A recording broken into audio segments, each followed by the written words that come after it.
Hello, everyone, and welcome to Make It Mindful, the podcast where we explore how to keep schools relevant by looking through the lens of mindfulness and asking the question, what's really worth paying attention to here? I'm your host, Seth Fleischauer. In each episode, I interview educational changemakers, striving to understand what they do, why it works, and how it can lead to practical, transformative solutions for teaching. This week, my guest is Karen Dudek-Brannan. Karen, welcome. Thank you for being here. Thank you for having me. I'm really excited to dive into what is essentially going to be a part 2 episode. I talked with Mitch Weathers in our last episode, and we talked about executive functioning. He was talking about tier 1, so that's like kind of mainstream students and how to support their executive functioning there. Today with you, we are going to talk about tiers 2 and 3, how to support some of those students who need greater layers of support. Before we do that, I'm hoping that you could please introduce yourself to our audience. So I'm Karen Dudek-Brannan, and let's see, as far as what I do. So right now I own a company called Dr. Karen LLC, where I provide support to related service providers and special ed teams. Started off focusing specifically on just supporting speech pathologists because I am a speech pathologist by training. I was in the schools for about 14 years as a school SLP. And so a lot of focus on language and literacy and what therapy looks like when an SLP is working with students on things like language and comprehension, as well as some of the other things that SLPs would do, but also that work really focused on metacognition and a lot of other functional cognitive skills, which also includes executive functioning. But as you probably learned in your conversation with Mitch, it's not really just something that is in the SLP scope. It's really something that a lot of the school teams should be focusing on in different ways.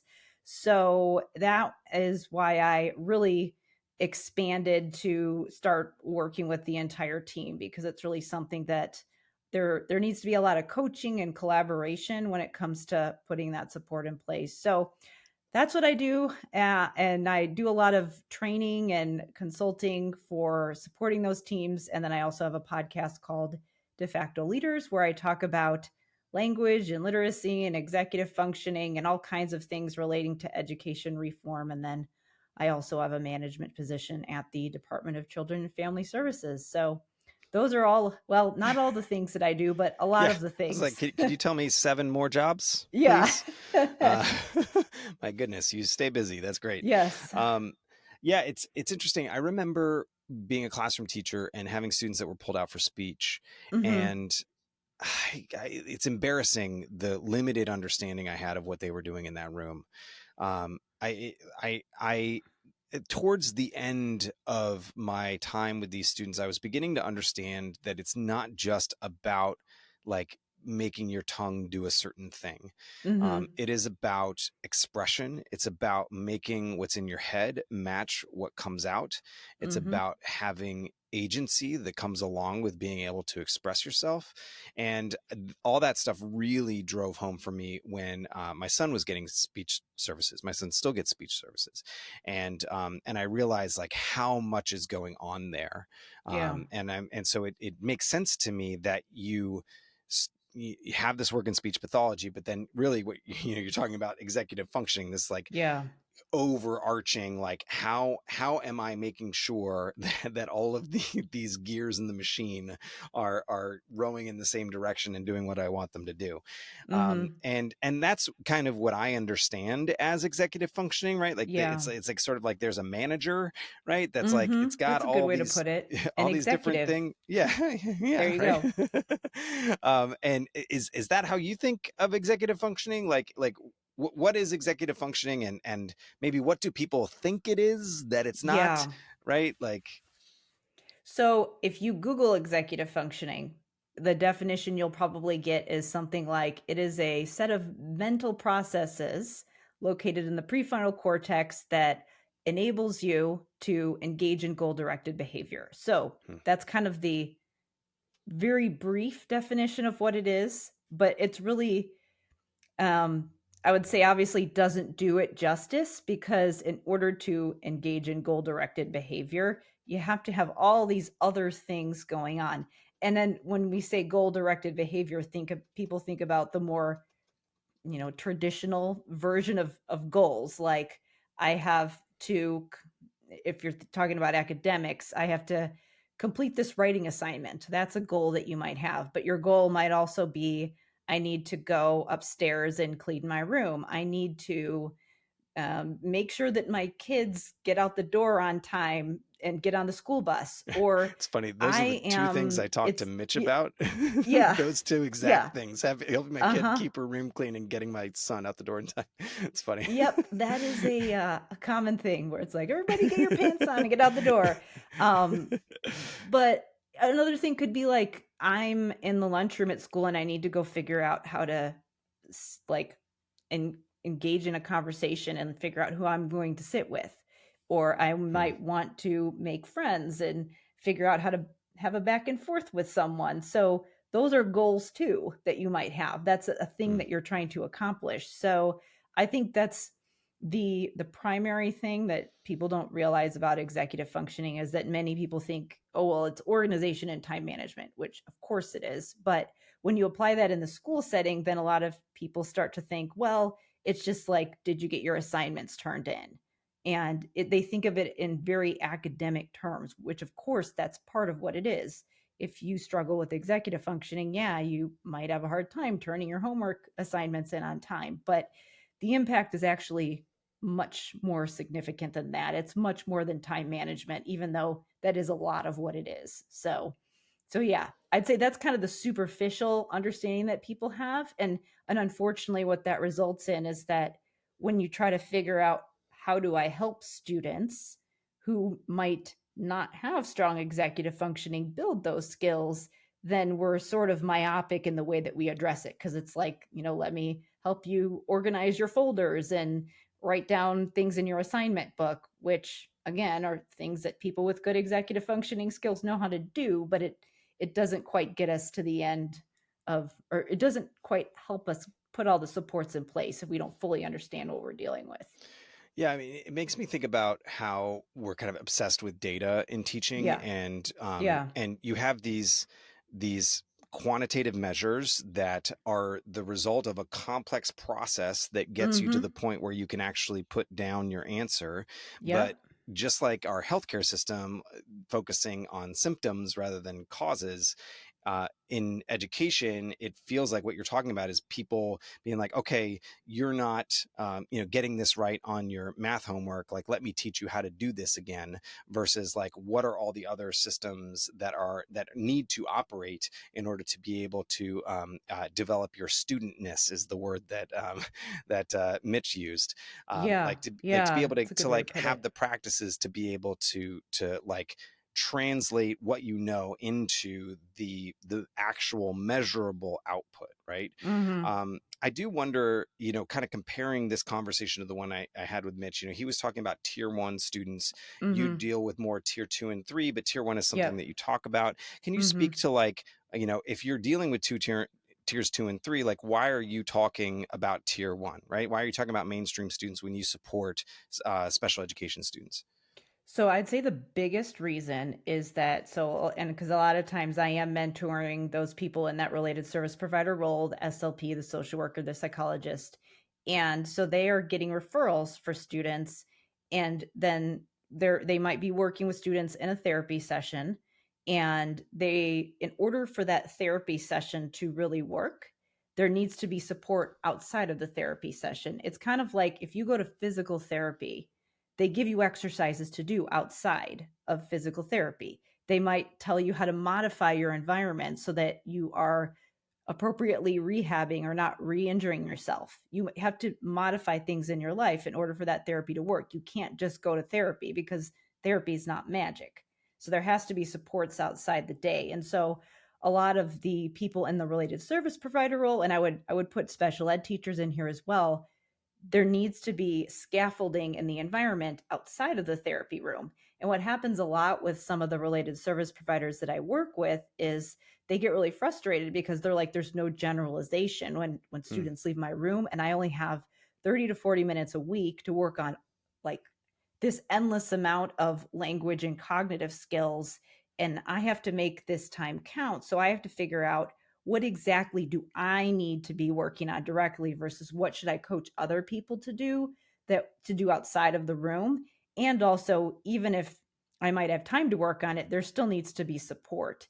And so what happens in that scenario is that, an SLP or special ed teacher might go to a general education teacher, and it's like, hey, you've got to do some additional accommodations in your classroom for this student or this group of students. And it feels like you're dumping more on that teacher's plate, which is already very full. And so that's kind of it's a really challenging ask for somebody in that related service provider position to be like, here's another thing that you have to do. But if we can put things in tier 1 in place, thinking about, we're not trying to prevent students from needing tier 2 and 3 supports, but what we're trying to do is offer more universal supports that could potentially benefit everyone in the classroom. And so for some students, it's a nice to have, but for others, it might be a need to have. And it might either make sure that those students who are tier 2 or 3 are better supported and are maybe able to be more independent. Maybe they don't need as much, intensive, like as far as the intensive services, maybe we can pull back a little bit, or maybe they're just more successful. And yes, that sometimes does decrease the number of referrals if you have a robust tier 1. So I'm always thinking about that when I'm thinking about tiers 2 and 3, even though that's the people that I am working with are primarily in implementing tiers 2 and 3. So you've got to really think about the big picture and think about, where do I fit in this whole ecosystem of support? Yeah, yeah. And it struck me that you were talking about nice to have and need to have, that these are things that at very least benefit many students, right? It's Yeah, not just about like helping the right. tiers 2 and 3. It's at very least going to benefit the tier 1 students in some kind of way. And I want to dive into some of these benefits. And you shared Yeah. with me one of your talks, and I think we can link to it Yeah. in the show notes. Um, and there's this slide that is like, okay, so in the middle, Yeah. there is We can there's share. I this. could probably share a PDF too. Maybe we can link to that Okay, and the yeah, presentation. But yeah, anyways, we'll go do ahead. that. Okay, so there's this section in the middle in red, and it says attending, inhibition, working memory, fluency shifting, strategic planning, organization, self-monitoring, regulation. What are those terms in the middle here? So typically, I gave kind of the quick definition of executive functioning. Those are the more that's more the expanded version of executive functioning. So again, if you Google like the 8 or 9 executive functioning skills, you'll get things like attention, so your ability to attend to things, inhibition, your ability to inhibit and withhold when you know that you need to, like to Mm, not blurt out in the middle of when somebody's talking to you, working memory, the ability to take information in and use it immediately, strategic planning, organization, the self-monitoring and regulation, being able to evaluate and be aware of your own behaviors and thoughts and your actions and your impact on other people, fluency and shifting. So fluency is just the ability to generate ideas, what we sometimes refer to as ideational fluency. So being able to think of ideas to complete something, or to think of a plan B or alternative ways to do something. Shifting to know I'm in the middle of something and I need to adjust because my mm, original plan isn't working. Then mm. so there's some self-evaluation, and then there's also task initiation, so knowing how to get started. So being able to put one thing down and then go and do another thing. So Got it. those are kind of more the textbook, more technical terms for executive functioning that I've got in the middle there. Yeah. But the challenge with that is that it gives people an understanding of what executive functioning is, but then usually the question is, okay, so what do I do about it? How Yeah, do I yeah, actually help exactly. kids? Yeah, how do I teach So inhibition? yeah, I mean, Don't do yeah, that. that could be a Stop, whole stop. conversation, Don't but do it. yeah, yeah, exactly. That's kind of more reactive. There's like, it's like, yeah, you don't want students blurting out, but what do they need to know in order to know when is the ideal time to talk or interject? So, Yeah. yeah, Yeah. that's the problem. Okay. And so then you have this top row, Yeah. and in the top row, you have time perception, self talk, future pacing, episodic memory, and encoding. And you Mm-hmm. have all of those arrows pointing down into those 6 red terms, or 7 with task initiation, Yep. that we just talked about. So Mhm. what are those purple things that are all leading into what people typically think of as executive functioning? So I would say all the things that I just described. I mean, that is a complete definition of executive functioning, but what I've done in those five things that you just mentioned, time perception, self-talk, future pacing, episodic memory, and encoding, is just organized it into five skills to make it easier for people to understand what do I actually do to support students' executive functioning, and Yes. just to Yes. frame it a little bit differently in order to really help people understand what executive functioning is, as well as some of the ways that executive functioning challenges or strengths might present. So, time perception, typically, when you have a hard time with some of those things that I just mentioned under the definition of executive functioning, is that it's really hard for you to sense the passage of time or estimate time. So, that would be things um, like knowing how long something will take. And so a lot of times, kids who are struggling with executive functioning, they'll either do one of two things. So they'll, like, you're trying to plan for a task, and it's either they'll kind of inflate it. So if it's something they don't like to do, it's like it's only 5 minutes, and they'll in their heads think it's going to take hours and hours. And so that can cause a lot of stress and resistance and what we might think of as defiant behaviors. And I mean, I do this all the time. When I have something I don't want to do, it's like, it's actually only going to take 5 minutes. I do this when I empty my dishwasher. I'm like, seriously, I just need to watch the clock. It's going to take 2 minutes, you know? So again, that's kind of why sometimes kids, you're like, why are you arguing with me? This argument is longer than the thing would have Yeah. taken, you know? So that's part of what happens there. Well, But then also you can have the opposite where it's something's going to take way longer than you expected and you don't plan. And that's part of just some of the other skills that I can talk about the other five because they all kind of yeah. interrelate. You can't really Yeah, isolate them. what I think is interesting about what you're saying so far is that, like, we think of time management Yep. as a skill of executive functioning, Hmm. but we don't think about the skill of time perception as Yep. something that leads into the ability to manage your Hmm. time, right? It seems Yeah. very simple when you put it that way. And time management is like this big, insurmountable issue you're going to be dealing with like your entire life, of like, how Yep. am I going to optimize my time? But time perception seems like something that we have a very simple tool. It's Yeah. called a clock, A clock, right? an analog clock where Yeah. you can see. And that's why Yeah. it's like digital, like all this technology is great and you could do so much with it. But sometimes you want to go back to the basics and just have a clock that you can see. Now, Yeah, and you recommended that to me yeah. in one of our previous conversations, and Yeah. I got an analog clock and I have it up on the wall, and it's my son's responsibility to do certain things by certain times in the morning now, and Hmm. he loves it. He's like Oh, on it. I'm I so was glad to hear that. yeah, and I look, you're a professional. I expected what you said was going to be most likely correct, but things work for some kids and not Right. for some Yeah. other Well, and kids, there's right? like an implementation. You got to Yeah. troubleshoot. But it's funny because he picked the exact same clock that's on the room in his classroom, on the wall in his Hmm. classroom. And he was like, Yeah. I want that clock. And so we picked that clock. We ordered it on Amazon. It was there the next day. And it's like, by 7:37, you got to have your teeth brushed. And he's like, I'm on it. Running out, like checking the clock, like while he's brushing his teeth, like, is it Yeah. 37 yet? Right. And just that ownership over, because Hmm. like so much That's for him huge. is like control, right? Like and I say that as my biggest struggle with him is that, like, sometimes I need to be in control, right? Like issues of safety, right? Like he Right. just needs to Hmm. listen to me sometimes, but he always wants to be the person who's making decisions. And I'm sure all teachers have had that kid Hmm. in their class, right? Where Yeah. like they need to like feel that sense of ownership. And it was so simple, that addition of like, hey, you got to do it by this time. It, like, I don't know, gamified, like, why does that work? Why Yeah. does that work? Yeah. Like with the visual. Yeah, like, why Yeah. why why is the clock such a powerful tool? Well, I think part of it is that you can physically, like, you can see the Mm, space on the clock, and that does help with time perception. It gives you something like when I'm thinking about If somebody says this is going to take 15 minutes, I can visualize in my head like that little, the Hmm. quarter of a clock.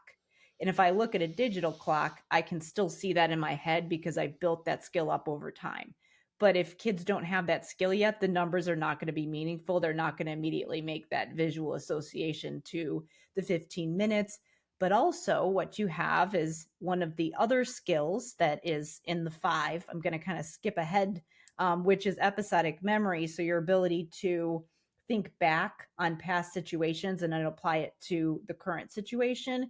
And so, there's a lot of things working here where you're like that whole experience, like what you were saying, what you were hearing, what you were seeing, like that image in your head, and all of those experiences, you have that to apply to this new situation. So that's why I know when I go downstairs that, there's dishes in the sink.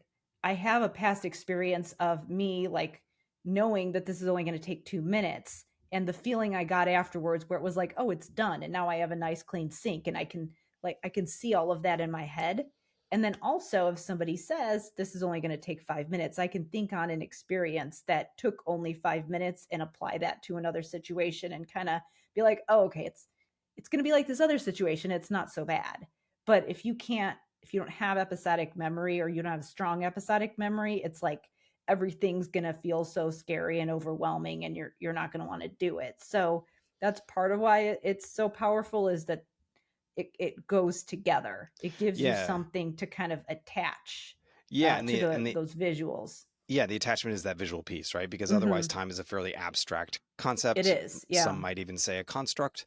Hmm. And but Yeah. if you have the clock, then it like aids in the episodic memory because now it's visual memory as well, right? Hmm. Oh, Yeah. that's great. Let's talk about some of these other ones. Yeah, so there's we could do future pacing because that's another one that goes with episodic memory. They're not I wouldn't say they're the opposite, but so you've got to be able to think back from the past and apply it to the future. And then you also need to be able to think into the future. And so when you're thinking into the future, you're doing a number of different things.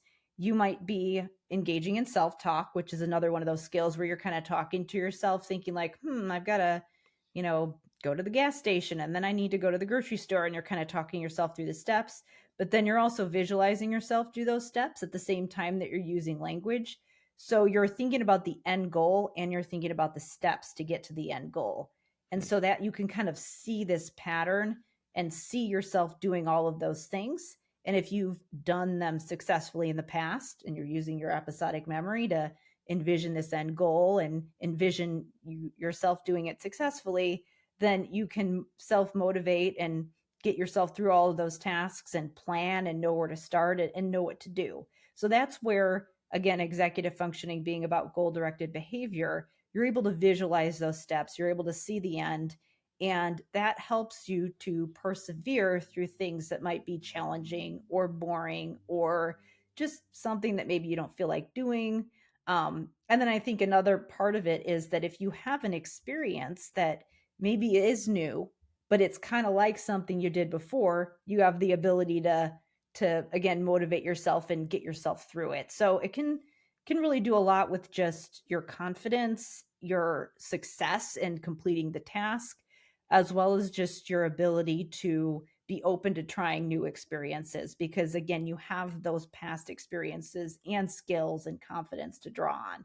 So I think we've got self-talk and future pacing that I kind of got into there. And But yeah. and so how do you help a student who doesn't initially see that, right? Who's like, I don't want to do the new thing.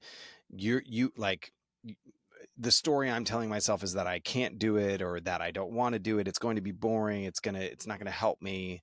Like Hmm.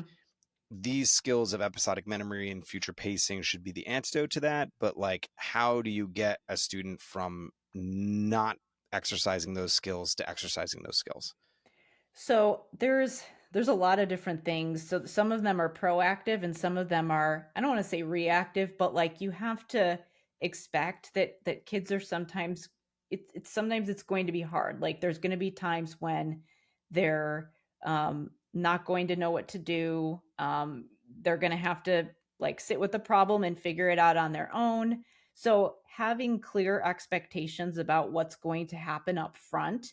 So here are your choices, here's what's going to happen if, like the different scenarios. So and even just helping them to understand consequences. So I like to do what I refer to as priming or front loading, where if you're going into a situation that you know is going to be challenging, if you know that a student has struggled in the past, doing some priming or front loading. And so, how that could look is just having a conversation with the student and saying, like, okay, like we're about to go do this writing assignment, and here's what's going to happen.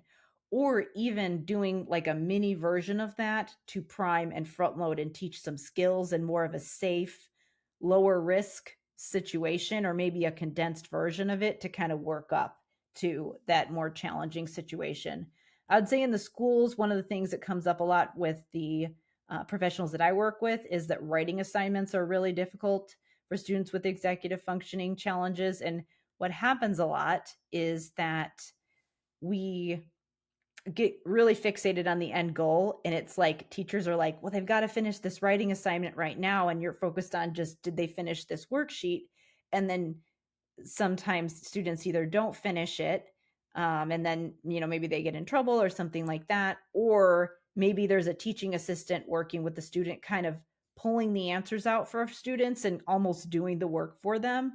And so it's like we're so fixated on the end goal that it's like, you know what, like maybe we teach the student a strategy and it's okay they don't finish their writing assignment. So I would say the front loading is really important. And I do have some specific strategies that I teach that also like help students.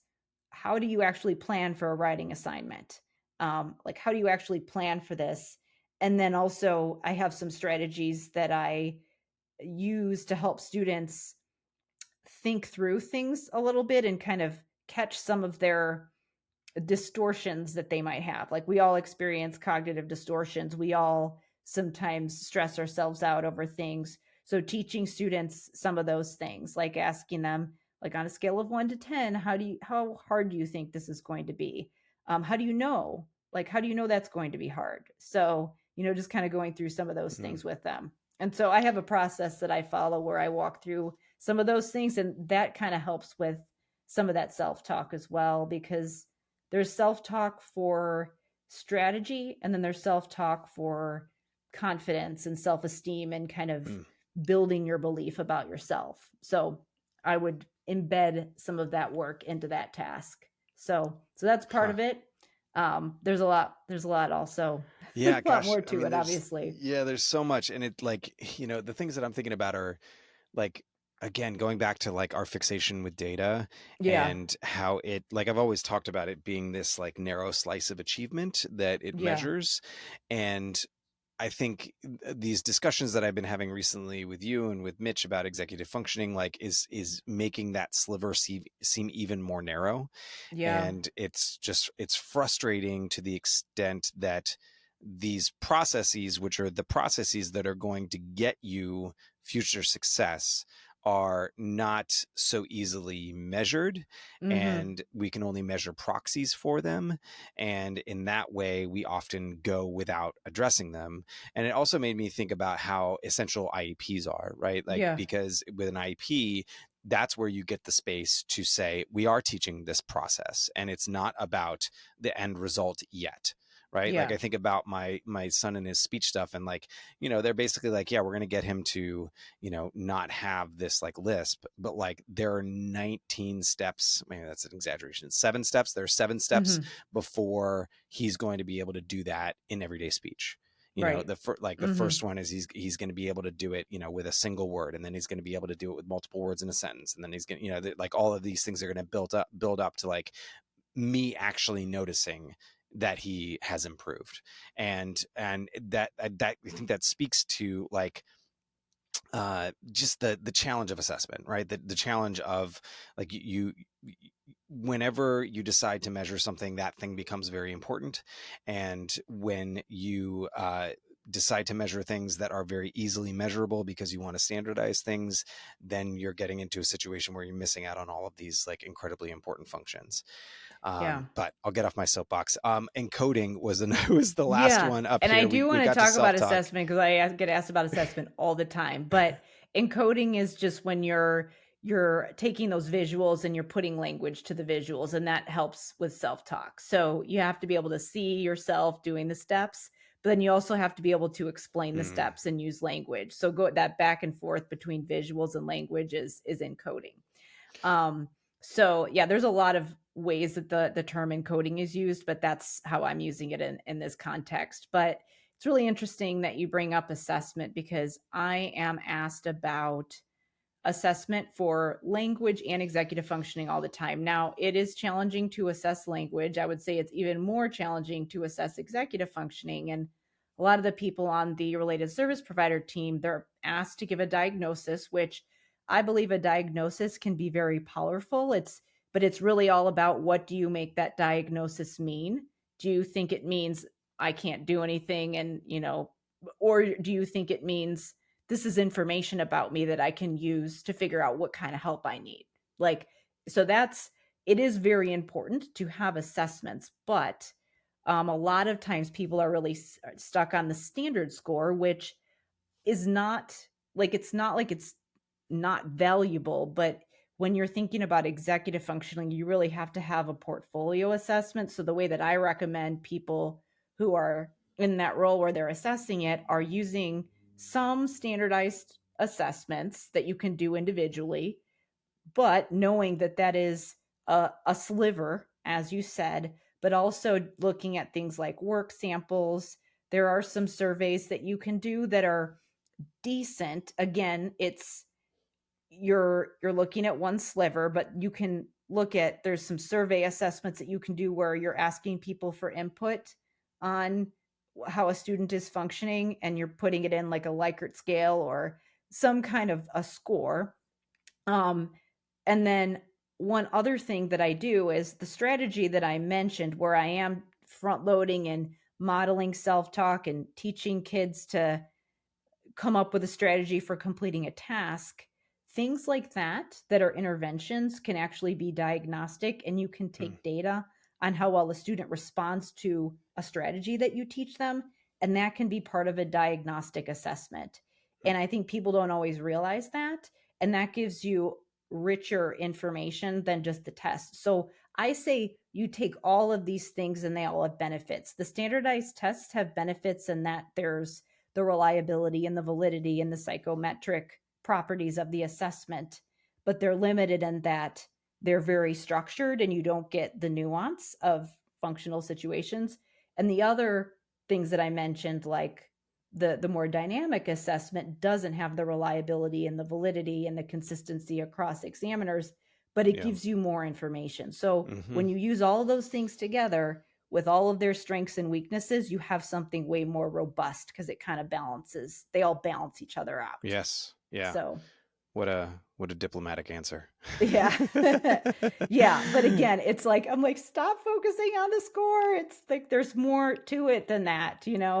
Yeah, yeah, yeah, yeah, yeah. And I think that that's the issue, right? Is the myopic focus of Yeah. on those standardized.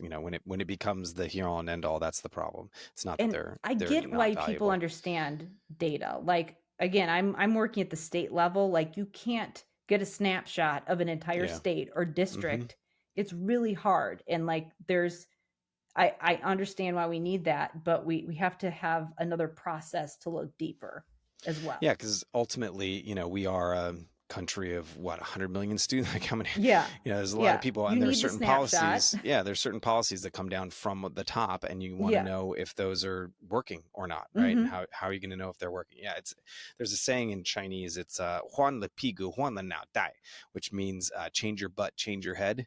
And this Mhm. happened to me as I was a classroom teacher and was like bah humbug for assessments, like what a waste of time.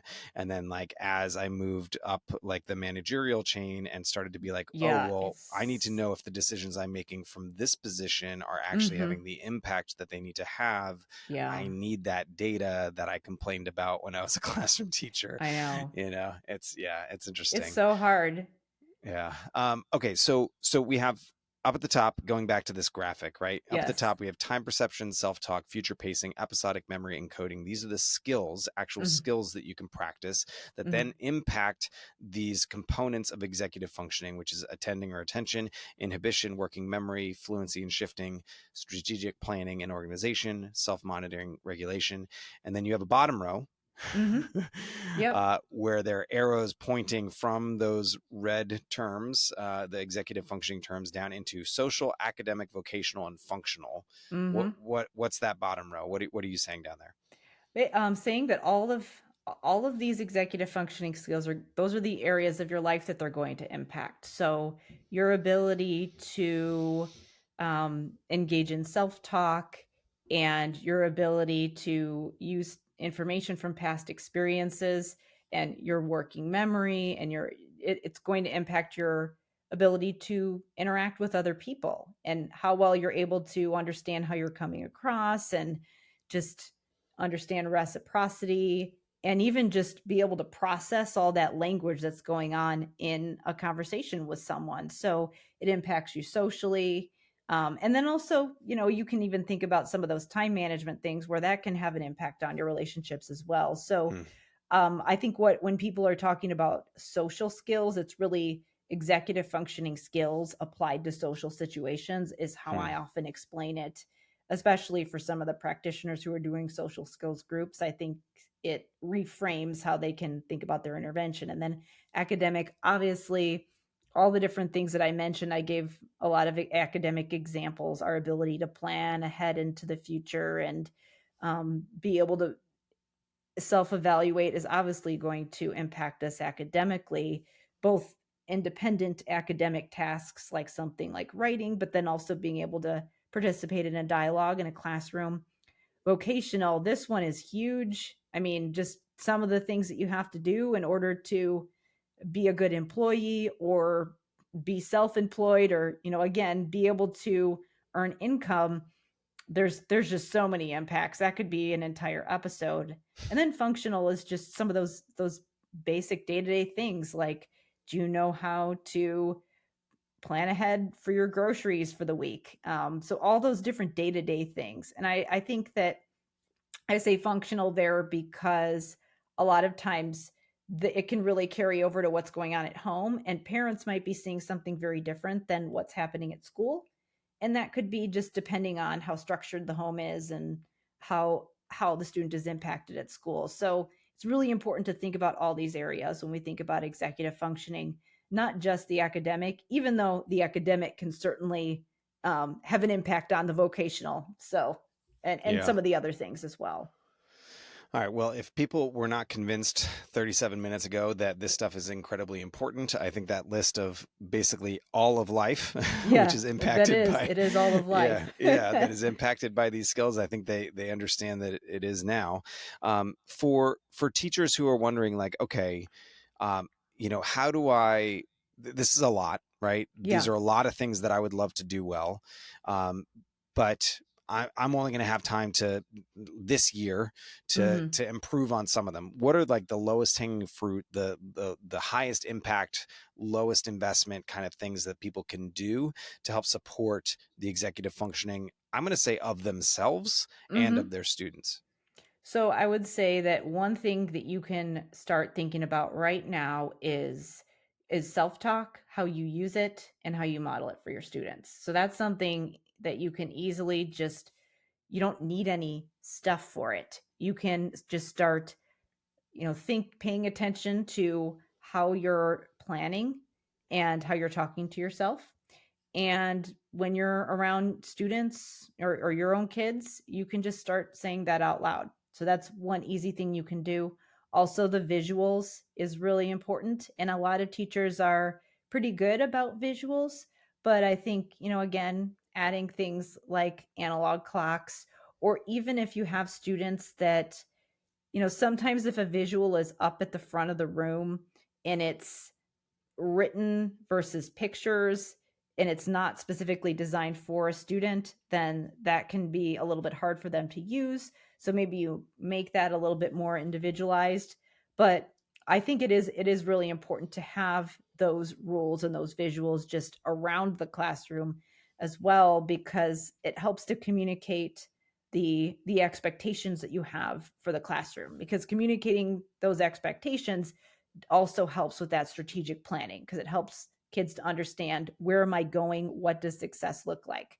Because part of that, again, the future pacing is, where am I going? What is my end goal? What does it look like to do whatever it is that I'm trying to accomplish? So those are some quick things, and I'm happy to link to some other resources where people can get more specifics as well.